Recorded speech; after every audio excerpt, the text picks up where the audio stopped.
እድሜ ጾታ ሳይል ሕፃን አዛውንቱ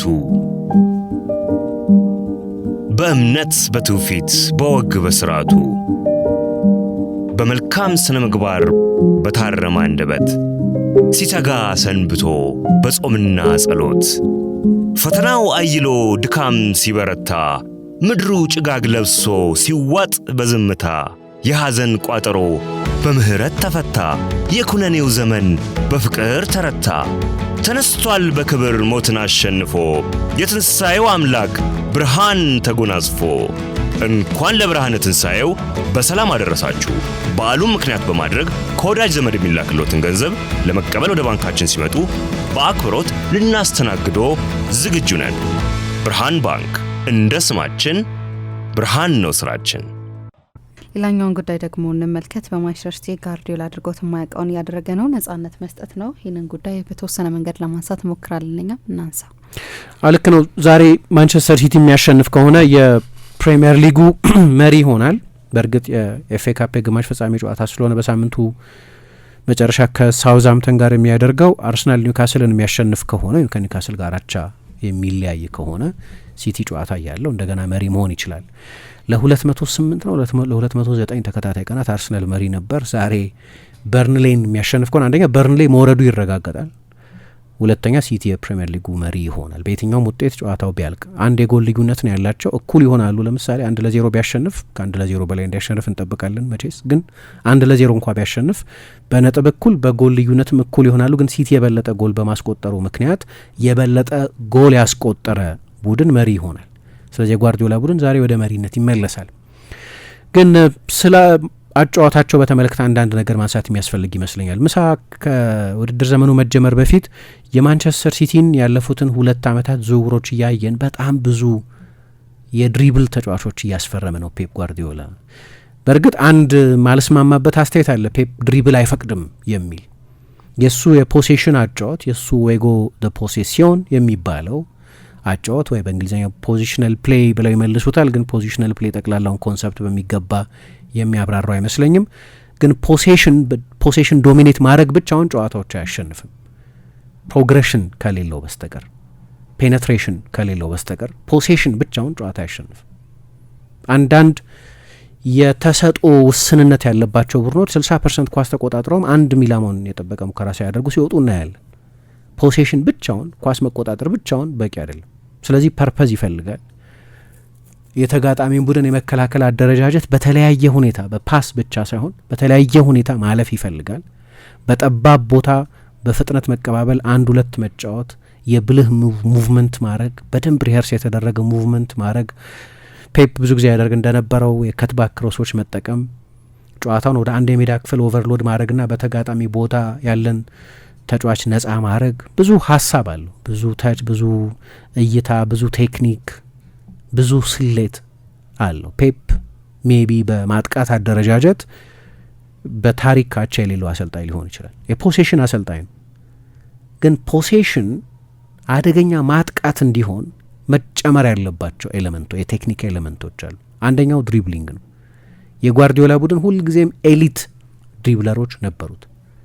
ለተጫዋቾች ክህሎት ነጻነት አይሰጥም ሲባል በዛ ስትራክቸር ውስጥ ድሪብል እንድታደርጊ ብቻ ስለሚፈቅድ ነው እንጂ ድሪብል ይነፍጋል ማለት አይደለም። ለምሳሌ ሜቢ በእግር ኳስ ታሪክ የመጨረሻውን ቤስት ድሪብለር አሰልጥኗል ሊዮኔል ሜሲን። በ20 ምናምን ዓመት ውስጥ የእሱን ያህል ብዙ ድሪብል ያደረገ ተጫዋች የለም። በፈለግሽው መለኪያ በድሪብልን በተሳኩ ድሪብሎችም በምን ፕሌይስቴሽን ይመስላል ይባላል አይደለም። በቃ ክሎስ ኮንትሮሉ በጠባብ ቦታ 3-4 ተጫዋቾችን እንደዋዛ የሚያልፍበት መንገድ ምን ማብራራት ያስፈልጋል? ያንን ተጫዋች አሰልጥኗል። እዛው ባርሰሎና ውስጥም በድሪብል ቮሊዩሙ ተመሳሳይ ባይሆንም አንድሬስ ኢኒየስታ ድሪብለር ነው፣ አሰልጥኖታል። አንድሬስ ኢኒየስታን፣ አሌክሲስ ሳንቼዝን አሰልጥኖታል። ሌላ ድሪብለር ተጫዋች ነው። እንደዚህ የተዋጣለት ድሪብለር ባይሆንም ግን ኳስ ይዞ ወደፊት በመሄድ እና ደግሞ ለመስመር ተከላካይም በእርግጥ ድሪብለር ሊባል ይችላል። ዳንኤል አልቬስን አሰልጥኗል። ሌሎች ብዙ ተጫዋቾች መጥቀስ ይችላሉ። ድሪብለሮች የሆኑ የባላጋራ ቡድን ተጫዋቾችን ማለፍ የሚችሉ ፌንታ ሰርተው ማለፍ የሚችሉ ተጫዋቾችን አሰልጥኗል። በስኬት ባይሆንም አሌክሳንደር ህሌብ ኃይለኛ ድሪብለር ነበር አርሰናል ውስጥ በነበረበት ጊዜ። እሱ ነው በራሱ ጥያቄ ተጫዋቹን ወደ ባርሴሎና የወሰደው።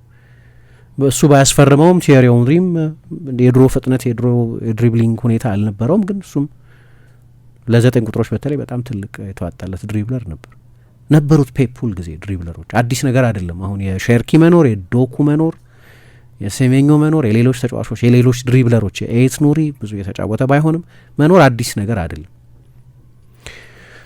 ግን አሁን ከሌሎቹ ከነዚህ ተጫዋቾች የበለጠ ነጻነት የሚሰጥ መሆኑ ነው ለየት ያለው እንጂ በፊትም ነበሩት። እንደጠቀስኩት ወደ ባየርን ለምሳሌ ብትሄጂ የባየር ሙኒክ አሰልጣኝ በነበረበት ጊዜ ሮበንና ሪቤሪ በቀኝና በግራ በኩል የነበሩት ናቸው። ሁለቱም ድሪብለሮች ናቸው። ማሪዮ ጎትሰም ሴንትራል ቦታ ላይ የሚጫወት አሁን ከ1 እስከ 5 ያሉትን ድሪብለሮች ብትወስጂ 3ቱ እነዚህ የባየር ሙኒክ ተጫዋቾች ነበሩት ድሪብለሮች። ሪቤሪ አንደኛ፣ ሮበን 3ኛ፣ ጎትሰ 5ኛ ነበሩ እና እዛው ደግሞ ያኔ ብዙ ድሪብል ያደርግ የነበረው ኬቨን ደብሮይነ የቮልፍስቡርግ ተጫዋች ነበር እና የማንቸስተር ሲቲ ያኔ የነበሩት የስፖርት ዳይሬክተር እስከ ቅርብ ጊዜም ድረስ የነበሩት የስፖርት ዳይሬክተር ቺኪ ቤገሪስታይን ጠይቀውት ነበር ስለ ደብሮይነ። ልናመጣው እየተነጋገርን ነው። ያኔ በጣም ቀጥተኛ ሯጭ ኃይለኛ ድሪብለር ነበር፣ የበለጠ የሚታወቀው በፓሶቹ በፈጠራው ቢሆንም ግን ደግሞ በቡንደስሊጋ የተሳኩ ድሪብሎችን በማድረግ ደግሞ አንደኛ ነበር።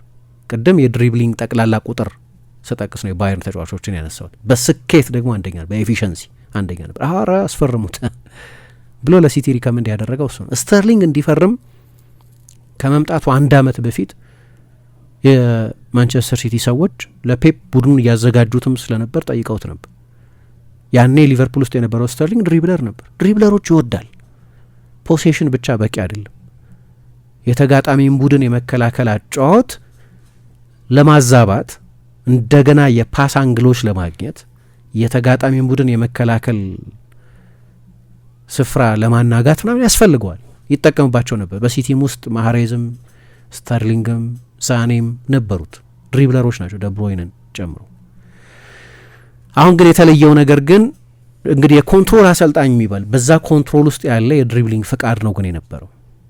ተጫዋቾች የሚሰጣቸው ተቆጥሮ ተለክቶ የሚሰጥ ዞን ነበራቸው። አሁን ዞንለስ መምሰሉ ነው የበለጠ ሮቴሽናል መምሰሉ ነው ትንሽ ለየት የሚል። ምን ይላል ጆናታን ዊልሰን መሰለሽ፣ አንዳንድ አሰልጣኞች በእድሜ እየገፉ ሲሄዱ በተለይ የሚታወቁበት የጨዋታ መታወቂያ አይደንቲቲ ያላቸው አሰልጣኞች አንድ ልማድ አላቸው ይላል። በተለይ ልክ ከጓርዲዮላ ስታንዳርድ አንጻር ያለፈው የውድድር ዘመን መጥፎ ነበር እና አንዳንዶቹ አሰልጣኞች ምናልባት በእድሜ ምክንያት ይሆናል ሰው በእድሜ እየገፋ ሲሄድ የበለጠ ኮንሰርቫቲቭ ስለሚሆን ሊሆን ይችላል፣ ወይ አእምሯችን ተጨማሪ መፍትሄዎች የማሰብ አቅሙ እየቀነሰ ስለሚመጣ ሊሆን ይችላል። እሱ እንግዲህ ባዮሎጂካል ምክንያት ነው። ግን ብዙ ጊዜ አሰልጣኞች ስኬታማ የሆኑ አሰልጣኞች ውጤት በሚያጡበት ጊዜ አንድ ካራክተሪስቲክ ሶሉሽን አላቸው ይላል። ለሰዎች ሁሉ አሁንም የኔ ሜተድ ይሰራል፣ የኔ መንገድ ይሰራል ብለው ለማሳየት ባላቸው ጽኑ ፍላጎት የተነሳ እዛው ላይ ነው የሚያተኩሩት። ከዚህ በፊት በሰሩበት አሳያቸዋለሁ፣ አሁንም የኔ ሜተድ ይሰራል ማለት ስለሚፈልጉ ወደዛ ነው የሚሄዱት ይላል። ራዲካሊዝም ወደ ኮንሰርቫቲዝም ይለወጣል ይላል። ያከሩታል። ፔፕ የተለየ ነው። አሁን አንጋፋ አሰልጣኝ የሚባልበት እድሜ ላይ ነው ያለው። ወጣት አሰልጣኝ የሚባልበት እድሜ አይደለም። ከ18 ዓመት በፊት ነው ወጣት የነበረው። 18 ዓመት አሰልጥኗል ከ1 ዓመት ረፍቱ በስተቀር በባርሰሎናና በባየር ሚኒክ ኃላፊነት ዘመን በስተቀር እና ፔፕ የተረዳው ነገር አሁን ያ የትዕግስት ቢልዳፕ ከኋላ ከግብ ጠባቂው ጀምሮ እየተጫወቱ መውጣት፣ ከኋላ በስፔርማን ግብ ጠባቂውን በመጠቀም መውጣት፣ ያ የፖሴሽን አጫወት ራሱ አምና ፖዚሽናል ፕሌይ ሞቷል ብሏል ማለት የጓርዲዮላ መንገድ ሞቷል ማለት ነው። እና የዊልሰን ክርክር ምንድነው? እንዲያውም እግር ኳስ በእኔ ትውስታ እንደዚህ ሄጂሞኒክ በሆነ ሁኔታ ዓለም ላይ በሙሉ ያሉ ሁሉም ባይሆንም ግን አብዛኞቹ አሰልጣኞች ግብ ጠባቂን እሱ በሚጠቀምበት መንገድ ለመጠቀም መሞከር፣ የመስመር ተከላካዮችን እሱ በሚጠቀምበት መንገድ ለመጠቀም በመሞከር አንድ አይነትነት ያለው ሄጂሞኒክ የሆነ አጫወት በታሪክ ታይቶ አያውቅም ይላል። የጓርዲዮላ ባርሰሎና ተጽዕኖ ያን ያህል በጣም ከፍተኛ ነበር። በእንግሊዝ 4ኛ ዲቪዚዮን ያሉ ቡድኖች ሳይቀሩ ወይም እሁድ ቡድኖች የሚባሉ የጤና ቡድኖች ምናምን ሳይቀሩ ሁሉ ግብ ጠባቂያቸውን እሱ በሚጠቀምበት ለመንገድ ለመጠቀም ይሞክሩ ነበር። አሁን ይሄ አጫወት ሞቷል ብሎ ተናግሯል። የአሁኑ ዘመን እግር ኳስ የብራይተን እግር ኳስ ነው፣ የሊቨርፑል እግር ኳስ ነው፣ የቦርንመዝ እግር ኳስ ነው ያለ ጠቅሶ ነበር። የበለጠ ትራንዚሽናል ሆኗል እግር ኳስ፣ የዚህ ዘመን እግር ኳስ እሱ ነው ብሏል። እና አሁን ያንን መንገድ ነው እየተከተለ ያለው። ያንን ጓርዲዮዚሞ ነው ምናምን የጓርዲዮላን መንገድ ነው የቶ በጣም አስገራሚ ነገር ነው። ራያን ሼርኪ በመጣበት ጊዜ የነበረው ትልቁ ጥያቄ የክህሎት ጥያቄ አይደለም፣ ግን ለጓርዲዮላ ይሆናል ወይ ነው። ምክንያቱም ጓርዲዮላ ባለፈው ከቼልሲ ጨዋታ ፊት እንደተናገረው ፍሪ ስፒሪትድ ተጫዋች ነው ብሎ ነበር። ፔፕ ፌመስሊ ፍሪ ስፒሪትድ ተጫዋቾች አይፈልግም፣ ለስትራክቸር የሚሆኑ ተጫዋቾች ነው የሚፈልገው። ድሪብል አይከለክልም፣ ግን ድሪብል የሚመጣው ዊዝን ተሪቶሪ ነው፣ በሚሰጥ ውስን ቦታ ላይ ለተጫዋቾች በሚፈቀድ ዞን ውስጥ ነው ያንን የሚያደርገው። ግን ሼርኪ ብቻ አይደለም ይላል። ጀረሚ ዶኩም የጓርዲዮላ ተጫዋች ተብሎ የሚታሰብ አልነበረም። ግሪሊሽን በመጣበት ጊዜ እንደዛ አይነት ግምት አልነበረም። ድሪብለሮች ባይሆኑም ዶናሩማ ሲፈርም ፔፕ ግብ ጠባቂ አይደለም ዶናሩማ ብለን ነበር። ሃላንድ ሲፈርም የፔፕ አይነት ብዙ አርቲክል እንዳነበብኩ አስታውሳለሁ። ሃላንድ ለሲቲ በፈረመበት ጊዜ ለጓርዲዮላ አይሆንም ይሄ ተጫዋች በሚል። ግን የሁለቱን ለማብራራት በጣም ቀላል፣ የሁለቱም የዶናሩማና የሃላንድ መፈረም ለማብራራት በጣም ቀላል ነው። ዶናሩማ ባለፈው የውድድር ዘመን በባዳናቸው ሙከራዎች ምክንያት ነው ፓሪስ ሳን ጀርመን ቻምፒየንስ ሊግ ያሸንፈው። ብቸኛው ምክንያት አይደለም፣ ግን በጣም ቁልፍ ተጫዋች ነበር። የሙከራ ማዳን ክህሎቱን ብቻ ከወሰደ ነው በሾት ስቶፒንግ በዓለም አንደኛ ግብ ጠባቂ ነበር ባለፈው አመት። ሃላንድ ደግሞ ፔፕ ከአጥቂው የሚፈልገው ከኳስ ውጭ ያለ ተሳትፎ ባይኖረውም እየመጣ ቢልድ ባያረግም 10 ምናምን ኳስ እየነካ የሚወጣ ተጫዋች ቢሆንም ግን ከፍተኛ ከረንሲ ያለው በየጨዋታው የጎል ዋስትና ይሰጣል። ሁለቱን ለመቀበል በጣም ቀላል ሊሆን ይችላል፣ ምክንያቱም በእግር ኳስ በጣም ወሳኞቹ ሁለት ዞኖች ሁለቱ ሳጥኖች በመሆናቸው ምክንያት። ሌሎቹን በተመለከተ ግን አሰልጣኙ አርቲስቶችን፣ ነጻ መንፈስ ድሪብለሮችን ለመቀበል መፍቀዱ እንዴት ከእድሜው ጋር አንዳንድ አሰልጣኞች በእድሜ እየገፉ ሲሄዱ ወደ ኮንሰርቫቲዝም የበለጠ የኔ መንገድ አሁን ፔፕ ያንን ማለት ይችል ነበር። ኤደርሰን እንኳ ወርዶበት ቢሆን በቃ የኤደርሰን ባህሪ ያለው ሌላ ተጫዋች ማምጣት ማለት ነው። ያንኑ መንገድ ነው ግን መቀጥለው፣ ያንኑ ፖዚሽናል ፕሌይ ነው መቀጥለው ማለት ይችል ነበር። ያ ስልት እንደሚሰራ ማሳየት አንዳንድ ጊዜ ከኤጎ የሚነሳ ነው፣ አንዳንድ ጊዜ በበቂ ሁኔታ አዳፕት ለማድረግ ፈቃደኛ ባለመሆን ምክንያት ሊገለጽ ይችላል። አንዳንድ ጊዜ እድሜ ሊሆን ይችላል፣ አላቅም። ግን ሎጂኩ ግልጽ ነበር። ባለፈው ክረምት ስናነሳ እንደነበረው እግር ኳስ አሁን ያንን ዞናል ፕሬሲንግ ትቶታል። ምንድነው እየሆነ ያለው? አርሰናል በቀደም እንዳደረገው የማንቱማን ፕሬሲንግ ዘመን፣ ባየር ሚኒክ እንደዛ ነው የሚጫወተው፣ ፔዤ ብዙ ጊዜ እንደዛ ነው የሚያደርገው።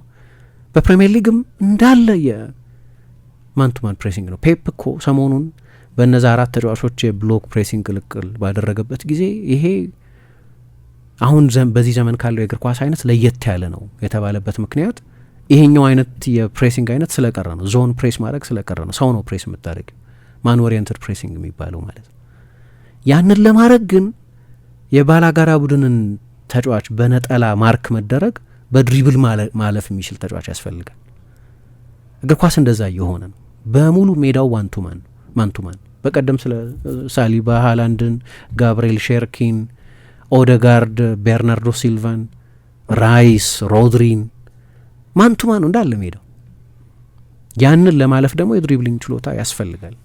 እና ሰዎች በድጋሚ ልዋስ አንድ የሶቪየት ሰዓሊ ይጠቅሳል ዊልሰን፣ ካሲሚር ማሌቪች የሚባል ነጻውን ይሄ ነጩን አደባባይ የሚባለውን አደባባይ የሳለው ሰው በእንደዚህ አይነት ስዕሎች የሚታወቅ ሰዓሊ ነበር። እና የሆነ እድሜ ላይ ደረሰና ፒዩሪትም እኮ ወይም እንዲህ አይነት ፍልስፍናም እኮ ገደብ አለው አለና የፊገሬቲቭ አርት ሰዓሊ ሆነ። አንዳንድ ሰዎች እንደዛ ያደርጋሉ። በቃ ኢቮልቭ እያደረገ ነው እና የድሮ አይነት ዶሚናንስ የለውም። ሰዎች አንዳንድ ጊዜ አስተያየት ሲሰጡ ሰምተሽ እንደሆነ ይሄኛው የሲቲ ቡድን እንደ ድሮ አያስፈራም እንላለን። እንደ ድሮ በምልአት ዶሚኔት የሚያደርግ ቡድን አይደለም። ኦፍኮርስ ማየት ትችላለሽ እንደዛ እንዳልሆነ። ግን ያንን ሉዝ መሆን የፈቀደው አሰልጣኙ፣ ያን ነጻነት የፈቀደው አሰልጣኙ ነው። በቅርብ ጊዜ እንግዲህ ዶኩ፣ ሼርኪ፣ አይት ኑሪ፣ ማርሙሽ አይነት ተጫዋቾችን አምጥቷል ፔፕ በኮንትሮል የሚታወቅ የተጫዋቾችን ክህሎት የሚገድብ በሚል የማጥቃት አሰልጣኝ አይደለም ሳይሆን ግን ኮንትሮሊንግ አሰልጣኝ ነው። እንዲያው የአሰልጣኝም የስፖርት ዳይሬክተርም የፊትነስ አሰልጣኝም የማሳጅ ባለሙያም ሌክቸረርም የሚሆን ሁሉንም ነገር መቆጣጠር የሚፈልግ ነው ይባል ነበር እና ለምሳሌ ምንም እንኳ በጠቅላላው ድሪብለሮች ቡድን ውስጥ የነበሩ ቢሆንም ግን አንዳንድ ተጫዋቾችን ሊሚት አድርጓቸዋል። ለምሳሌ ጃክ ግሪሊሽ በፕሪሚየር ሊግ 2.68 ድሪብሎች በ90 ደቂቃ ያደርግ የነበረ ተጫዋች ነው ይላል ኤፍቢ ሬፍ የሚባለው ድረገጽ። ወደ ሲቲ ከመጣ በኋላ 1.88 ድሪብል የሚያደርግ ከቶፕ 8 ድሪብለሮች መካከል ነበር። ወደ ቶፕ 25% ወረደ። መጨረሻ ላይ ከ40% ድሪብለሮች ውጪ ሆነ እና ቻምፒየንስ ሊግ ፍጻሜ በደረሱበት የውድድር ዘመን እያንዳንዱን የጥሎ ማለፍ ጨዋታ የተጫወተ ተጫዋች ቢሆንም ግን ያ በአስቶን ቪላ በምናውቀው መንገድ እየተጫወተ አልነበር።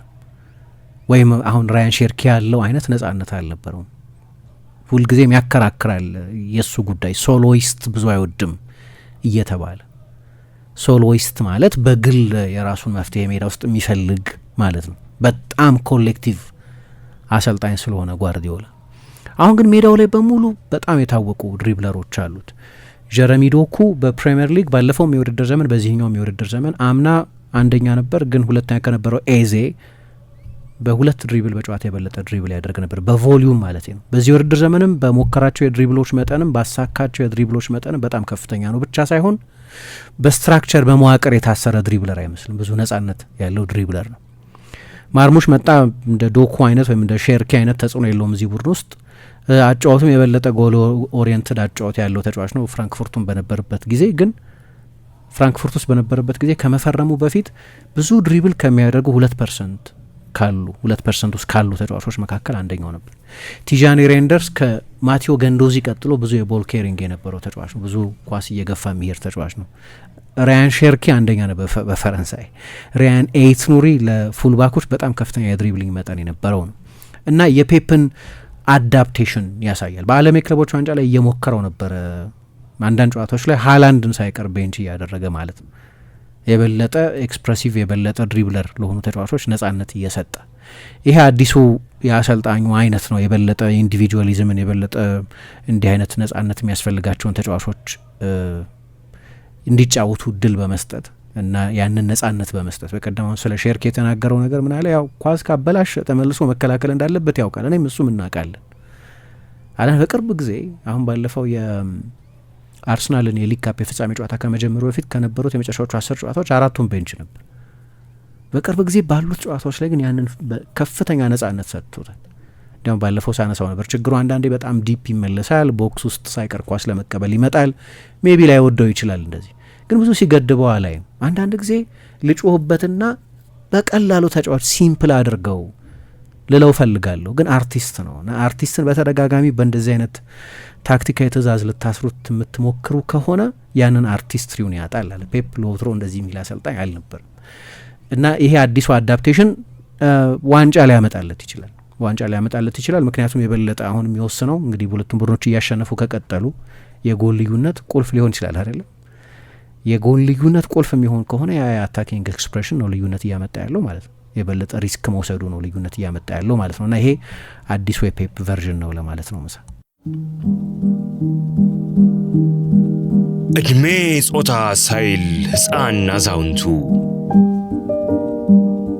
በእምነት በትውፊት በወግ በስርዓቱ በመልካም ስነ ምግባር በታረመ አንደበት ሲተጋ ሰንብቶ በጾምና ጸሎት ፈተናው አይሎ ድካም ሲበረታ ምድሩ ጭጋግ ለብሶ ሲዋጥ በዝምታ የሐዘን ቋጠሮ በምህረት ተፈታ የኩነኔው ዘመን በፍቅር ተረታ ተነስቷል በክብር ሞትን አሸንፎ የትንሣኤው አምላክ ብርሃን ተጎናጽፎ እንኳን ለብርሃነ ትንሣኤው በሰላም አደረሳችሁ። በዓሉን ምክንያት በማድረግ ከወዳጅ ዘመድ የሚላክሎትን ገንዘብ ለመቀበል ወደ ባንካችን ሲመጡ በአክብሮት ልናስተናግዶ ዝግጁ ነን። ብርሃን ባንክ፣ እንደ ስማችን ብርሃን ነው ስራችን።